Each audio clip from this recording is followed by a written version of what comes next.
ছেলেটার মুখটাই কেমন ব্যাকা পড়া, মেয়েটা যে কি দেখে আছে কে জানে।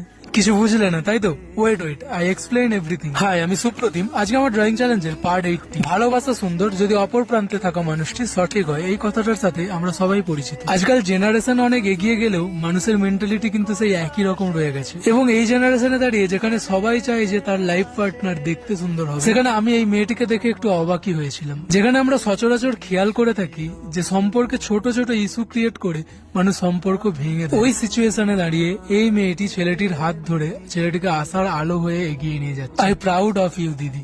আজকাল খেয়াল করলে দেখা যায় সম্পর্কে বেটার অপশন পেলেই মানুষ একে অপরকে ছেড়ে দিয়ে চলে যায়। সেখানে তুমি আমাদের কাছে একটা দৃষ্টান্ত হয়ে থেকে গেলে যে ভালোবাসলে এভাবেও ভালোবাসা যায়। টু বি অনেস্ট, তোমাদের দুজনকে একসাথে দেখে আমি ভীষণ খুশি। তোমরা দুজনে এভাবেই সাথে থেকো এবং ভালো থেকো। পরের ড্রয়িং কিন্তু তোমারও হতে পারে, তাই ফলো করে আমাকে সুন্দর একটা কমেন্ট করে দিও। আর আজকের কাজটা কেমন হয়েছে আমাকে অবশ্যই জানিও। টাটা।